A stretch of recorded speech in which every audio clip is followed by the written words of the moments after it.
If you're listening to this, it means the signal is still getting out. That wasn't supposed to happen. My name is Daniel Mercer. I used to host a late-night paranormal radio show called Midnight Frequency. It was the kind of program truck drivers tuned into on empty highways, the kind insomniacs found at 3 a.m. when the world felt thin and strange. 3 months ago, I received a call that ended the show. This is the full story. It started with a voicemail. No caller ID, just static at first, heavy, hissing interference like someone whispering through a storm. Then a voice broke through. "Please, if anyone hears this, we need help in Black Hollow." The message cut off. I assumed it was a prank. We got plenty of those. But something about the static bothered me. It wasn't random. Underneath it, there was rhythm, almost like breathing. I ran the caller ID through our system. It bounced through 3 states before landing on a location in northern Montana. Black Hollow.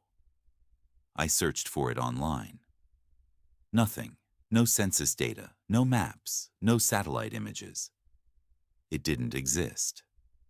That should have been the end of it. Instead, I announced it on air. "Tonight," I told my listeners, "we have something different. A distress call from a town that may not exist." I played the voicemail. The phone lines lit up. Caller after caller claimed they'd heard of Black Hollow. A trucker swore he'd driven past a sign for it once on a mountain road that wasn't on the GPS. A woman said her grandmother warned her never to travel near a valley, where the trees lean inward like they're listening. Then, at 1:13 a.m., the call came in. The line connected with a violent screech of feedback. My producer, Alicia, winced behind the glass.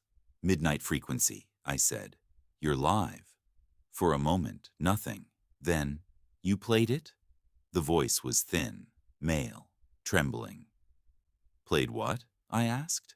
"The message." "Yes. You're calling from Black Hollow?" A pause. "You shouldn't have played it." "Why?" Silence again. But this time I heard something behind the silence. Wind. And underneath it, something that didn't belong. A low, layered murmur, like many voices speaking just out of sync. "They heard it," the caller whispered. "Who?" The line went dead. 2 weeks later, ratings had doubled. Listeners were obsessed. Black Hollow had become a myth in real time. Forums speculated it was a government black site, an abandoned mining town, a shared hallucination. Alicia told me to let it go. Instead, I rented a car. I drove north. The GPS failed 40 miles before the coordinates tied to the phone trace. No signal, no map, just trees. The forest was dense, pines packed so tightly their branches knitted overhead. The road narrowed into cracked asphalt, then gravel, then dirt. I should have turned back. But then I saw the sign. It wasn't on a post. It was nailed directly into a tree trunk. Black Hollow population, 312. The paint looked fresh. The town appeared all at once. One moment, forest. The next, buildings. It sat in a shallow valley surrounded by steep ridges. Houses clustered close together, all 2 stories, all painted in faded shades of white or gray. A church at the center, a diner, a general store. No movement, no cars driving, no people walking, no sound. Even the wind had stopped. I stepped out of the car. The air felt heavy, pressurized. I walked to the diner first. The door was unlocked. Inside, plates of food sat on tables, half eaten, coffee cups still full. The food hadn't rotted. It looked paused, like someone had pressed stop on the world. "Hello?" I called. My voice didn't echo. That's when I noticed the clocks. Every clock in the diner, on the wall, on the microwave, on a wristwatch left on the counter, read 1:13. The church doors were open. Inside, pews were filled, not with people, with clothes, shirts draped over backs of benches, pants pooled on the seats, shoes neatly placed on the floor, as if 312 people had stood up at the same time and stepped out of their skin. I felt sick. Behind the pulpit, a door led to the basement. That's where I found the equipment. Radio transmitters. Amateur setup, but powerful. Wires snaked across the floor to a central console. And in the center of the room, bolted to the concrete, was a metal chair. Straps attached at wrists and ankles. A microphone hung from the ceiling in front of it. On the wall behind the chair, carved into the cement, were words. We keep them quiet. Underneath that, they hate noise. There was a tape recorder on the console. I pressed play. A man's voice filled the basement. Calm, controlled. If you're hearing this, it means containment failed. Static crackled beneath his words. They came the first time when the mine collapsed. We thought it was just gas, hallucinations. But it wasn't the dark that did it. It was the sound.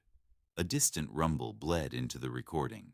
They live in the spaces between vibrations. We can't see them fully, only distortions. But they react to frequencies, especially broadcast ones. A scream pierced the tape. Not one scream, many. They don't like to be heard.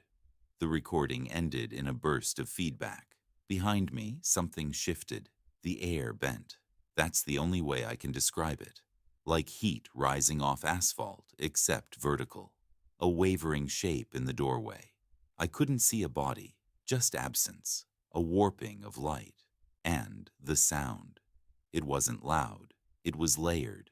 Whispers overlapping in different pitches. Fragments of words I almost recognized. Heard us. Open. Louder. My ears began to ring. I ran. The distortion followed. Every time I passed a window, the glass vibrated. Hairline cracks spread across surfaces. Car alarms in the distance began blaring, though I hadn't seen any cars earlier. The noise built. The whispers grew clearer. They weren't random. They were mimicking. Snippets of my own voice from broadcasts. Tonight, something different. You're live. Black Hollow. I slammed into my car and fumbled the keys. The radio turned on automatically. 1:13 a.m. My own show was playing. Except I wasn't hosting it. A voice that sounded like mine said, "He's here with us now." The distortion reached the hood of the car. Metal dented inward as if pressed by invisible hands. I hit the gas. The car shot forward, gravel spraying. The last thing I saw in the rearview mirror was the town vibrating, buildings trembling like they were underwater. Then the forest swallowed it. When I reached the highway, my phone regained signal. It was 1:13 a.m. I had arrived in Black Hollow at 2:40 p.m. 12 hours missing. My station manager fired me the next week. Apparently, during those missing hours, Midnight Frequency had aired uninterrupted, with me hosting, taking calls, describing the town in vivid detail, encouraging listeners to come see for themselves. I never recorded that broadcast, but it exists. People have sent me copies. In every version, at exactly 1:13 a.m., my voice says, "They don't hate noise. They hate being ignored." 3 listeners drove north after hearing the broadcast. All 3 are missing. One live-streamed part of the trip. The footage cuts out when he passes a sign nailed to a tree. Black Hollow. Population 313. 2 nights ago, my old station aired a familiar voicemail. Static, breathing, then, "Please, if anyone hears this, we need help in Black Hollow." It was my voice, recorded yesterday. I never made that call. I think I understand now. They don't just react to sound, they propagate through it. Radio waves, podcasts, streams. Every time the story spreads, every time someone listens closely, the signal strengthens. Black Hollow wasn't erased, it was absorbed, folded into the frequency. The town still exists, but not in a place you can drive to. It exists wherever the broadcast reaches, because tonight, at 1:13 a.m., this recording will automatically upload. I tried deleting it. It reappears. The waveform changes when I'm not looking. Sometimes there are extra voices in the background. Sometimes I hear breathing that doesn't match mine. If you're listening right now and you hear static underneath my words, turn it off. Don't lean closer. Don't try to make out what they're saying, because that's how it starts. They don't need a whole town anymore. They just need you. And once they hear you listening, the distortion begins. First, your speakers hum. Then your walls vibrate. Then, at exactly 1:13, you'll hear your own voice, calling for help, from a place that doesn't exist. Black Hollow. Population? If the signal cuts out after this, it means heard, open, louder.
Thank you.